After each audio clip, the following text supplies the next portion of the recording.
আসসালামু আলাইকুম। Hello everyone. আশা করি যে যেখানে আছেন সবাই খুব ভালো আছেন। আপনাদের দোয়া এবং ভালোবাসায় আমিও খুব ভালো আছি। তো চলে আসলাম প্রতিদিনের মতো আরেকটি নতুন ভ্লগ ভিডিও নিয়ে। তো আজকের ভিডিওটা আমি শুরু করলাম দুপুর টাইম থেকে। ছেলে-মেয়ের কিছু কাপড়-চোপড় জমা হয়েছে রাত্রে, তো সেগুলি এখন ধুয়ে দিব। তো তার জন্য আমি গুঁড়া সাবান নেওয়ার জন্য আসছি ঘরে। আর এই সাবানটার সাথে আমার শাশুড়ি বড় একটা বালতি ফ্রিতে পেয়েছে। তো সেটা আপনারা ভিডিওর শুরুতেই দেখতে পাইছেন। আর ভিডিওটি শেষ পর্যন্ত দেখবেন, আশা করি ভালো লাগবো। ভালো না লাগলেও দেখবেন। দেখতে, দেখতে ভালো লাগা ভালোবাসা হয়ে যাবে। আর এখন আমি অফ ক্যামেরা আমার কাপড় ধোয়া হয়ে গেছে। আমি কাপড় রোদ্রে শুকানোর জন্য এখানে দিতেছি। আমার মেয়ে ওইখান থেকে আমার ডাকতেছে বারবার। তো আজকে রান্নাবান্না শেষ করেই ভিডিওটা শুরু করলাম। সবসময় রান্নার ভিডিও দিতেও ভালো লাগে না। আমার শ্বশুরবাড়িতে আবার রোদ্রের বেশি সমস্যা হয় না। সকাল সকালেই রোদ চলে আসে। ২ ঘন্টার ভিতরে কাপড় শুকিয়ে যায় একেবারে। তাই কাপড়গুলো সকাল, সকাল ধুয়ে দিতে হয়। তা না হলে শেষ বেলায় রোদ পাওয়া যায় না। রোদ যেমন তাড়াতাড়ি আসে আবার তাড়াতাড়ি চলে যায়। এই তো আমার কাপড় মেলা হয়ে গেল। আমার ছেলে আজকে বারবার বলতেছে, "আম্মু আজকে মোমো বানাই দাও।" তো এখন আমি মোমো বানাতে চলে যাব।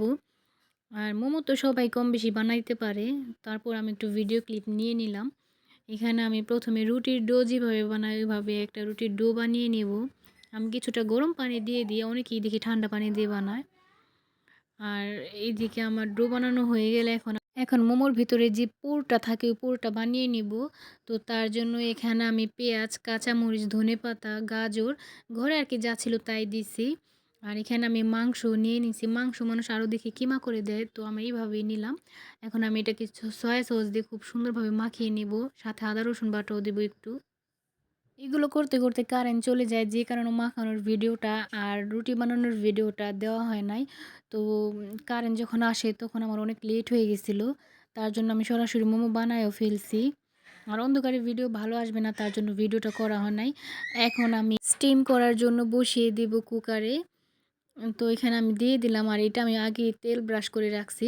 আর এখানে আমার ভাই এত ছোট, ছোট মোমো বানাতো, এত ধৈর্য নাই। যে কারণে আমি ছোট, ছোট কয়েকটা বানানোর পর এত বড়, বড় করে বানাইছি। আর মোমো বানানোর পরও বেশিক্ষণ রাখতে পারিনি। সবাই খেয়ে ফেলছে ভিডিও করার আগেই। তো আর মোমোর ভিডিওটা করা হয় নাই। এর জন্য তারপর আমি লাস্টে আর কি ২ টা মোমোর ভিডিও করি টমেটো সস দিয়ে। এখানে আমি এক্সট্রাভাবে একটা সস বানাইছিলাম। ওই বিলাতি সোয়াস পাতা, রসুন, লবণ, মরিচ দিয়ে। ওইটা অনেক মজা ছিল। তো সন্ধ্যার পরে এখানে আমি ২ টা বেল মাখা করব এখন। আর এই বেল ২ টা আমার শাশুড়ি এনে দিছে আমারে। বেল ২ টাই পাকা ছিল। একটা একটু বেশি পাকা ছিল আর একটা একটু কম। তবে ২ টাই খুবই মজা ছিল। আর ২ টা মিলিয়ে মিক্স করে মাখাইছি, তো আরো বেশি ভালো লাগছে। একটা একটু কাঁচা, কাঁচা ছিল। যে কারণে অনেকটা টেস্ট ভালো আইছে। তো এই ছোটটা এই যে হালকা একটু কাঁচা ছিল। তারপর এটাকে পাকাই বলে। এটা এমনিতেই খাওয়া যায়। তো এখন আমি এটা মাখিয়ে নিব।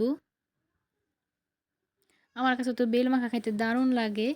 আর বেল মাখানো শেষে আমার মনে হয় বেলের যে চারাটা থাকে, এই চারার মধ্যে নিয়েই বেল মাখাটা খাইতে বেশি মজা লাগে আমার কাছে। তো আমি এই চারাটা এখন রেখে দিব। শেষে আমি এটার ভিতরে নিয়ে খাবো। কদ বেল মাখা সবভাবেই ভালো লাগে। কেউ কাঁচাটা ভর্তা বানিয়ে খায়, আবার কেউ পাকাটা এভাবে মরিচ দিয়ে, লবণ দিয়ে মাখিয়ে খায়। ভালোই লাগে এটা। তবে আমার হাতে যে বেলটা ছিল এটা এতটা পরিমাণে মিষ্টি ছিল, এটা তো মাখা ছাড়াই খেয়ে ফেলা যাইত। বেল মাখা আমার কাছে মনে হয় একটু ঝাল, ঝাল হইলেই ভালো লাগে। তবে কার টেস্ট কেমন তা জানি না। আমার কাছে ঝালটাই ভালো লাগে। তো এখানে আমি মাখানোর জন্য লবণ, বিট লবণ, ধনেপাতা এবং ২ টা কাঁচামরিচ নিয়ে নিয়েছি। তো এখন এগুলো দিয়ে আমি মাখা করব। অনেকেই দেখি বেল মাখায় আবার সরিষার তেলও দেয়। তো এটা অপশনাল। আমার এই ভিডিওটি আপনাদের কার কাছে কেমন লাগলো অবশ্যই কমেন্ট করে জানাবেন। আর যদি ভালো লেগে থাকে তাহলে আমার ছোট্ট চ্যানেলটি লাইক, সাবস্ক্রাইব করে পাশে থাকবেন। এবং পাশে থাকা বেল বাটনটি প্রেস করে দিবেন এবং অল অপশনে ক্লিক করে দিবেন, যাতে আমার পরবর্তী ভিডিও নোটিফিকেশনটি সবার আগে আপনার কাছে পৌঁছে যায়। এই তো কথা বলতে বলতে আমার বেল মাখা প্রায় শেষের দিকে। এখন আমি আমার জন্য ওই বেলের চারাটার মধ্যে কিছুটা নিয়ে নিব। তো টেস্ট করে দেখলাম কেমন হয়েছে। মাশাআল্লাহ খুব ভালো হয়েছে। তো এই তো আজকে আমার ভিডিওটি এই পর্যন্তই। সবাই ভালো থাকবেন, সুস্থ থাকবেন। আল্লাহ হাফেজ।